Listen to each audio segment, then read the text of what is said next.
दोस्तों, यह कहानी है शरारती राजू की। राजू एक ऐसा शरारती बच्चा है जिसने पूरे मोहल्ले की नाक में दम कर रखा है। उसकी शरारतें भी ऐसी होती हैं कि लोगों के आपस में झगड़े ही करवा देती। वो कभी किसी के साइकिल पंचर कर देता तो कभी किसी के घर के बेल बजाकर भाग जाता।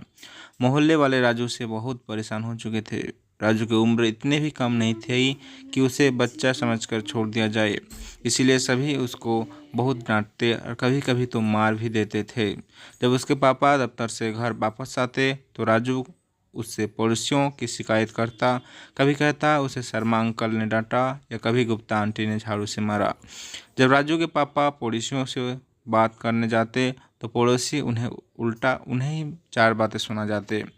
राजू के पापा उसके शरारते से परेशान हो चुके थे। एक दिन राजू के पापा ने सोचा आज वो दिन भर राजू के साथ रहेंगे और उसके सभी शरारतों में उसका साथ देंगे। सुबह से ही राजू की शरारतें शुरू हो गई।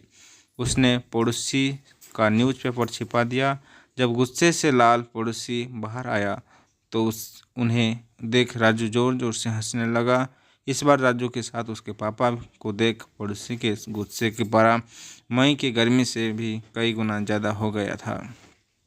गुस्से से लाल पड़ोसी ने दोनों को बहुत सुनाई, पर जब राजू और उसके पापा को कोई फर्क नहीं पड़ा तो वो भी दरवाज़ा फटकते हुए घर के अंदर चला गया। अब मोहल्ले में बात भी शुरू हो गई थी। लड़का क्या कम था जो बाप भी ऐसा करने लगा। राजू ने दिन भर बहुत ही सी शरारतें की। उसके पापा ने भी उसके भरपूर साथ दिया। रात को उससे पापा ने राजू से कहा, तुमने आज बहुत सारी शरारतें की और तुम्हें बहुत मज़ा भी बहुत आया, पर अब कल मैं शरारतें करूँगा, क्या तुम मेरे साथ दोगे? राजू को यह सुनकर मज़ा ही आ गया। अब अगले दिन सुबह राजू के पापा उससे सब्जी बेचने वाली बुढ़िया के पास ले गई।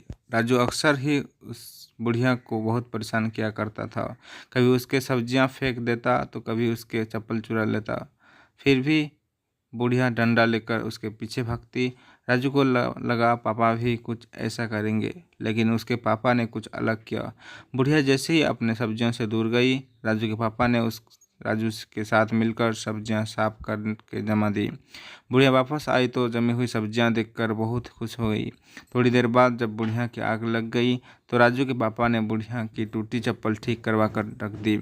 जैसे ही बुढ़िया उठी चप्पल को देख उसकी आंखें भर आई और वो कहने लगी, भगवान उस फरिश्ते को खुश रखना जिसने मेरे लिए इतना किया। शाम होते होते तक राजू के पापा ने छिपकर बुढ़िया की बहुत मदद की। राजू को भी छिप कर ये सब करने में बहुत मज़ा आ रहा था, पर वो यह नहीं जानता था कि इस बार वो शरारतें नहीं बल्कि लोगों की मदद कर रहा है। थोड़ी देर बाद राजू के पिता ने बुढ़िया से जाकर कहा, माताजी, आप जानना चाहते कि आज आपकी मदद कौन कर रहा है? बुढ़िया ने कहा, हाँ, बिल्कुल जानना चाहती हूँ। तब राजू के पिता ने राजू को आगे बुलाया और कहा, माताजी, ये सब राजू ने किया है। राजू को लगा आज फिर बुढ़िया उसे झाड़ू से मारेगी और वो भागने लगा। तब बुढ़िया ने उसे पकड़ा और गले लगा लिया। साथ ही राजू को एक चॉकलेट भी दी।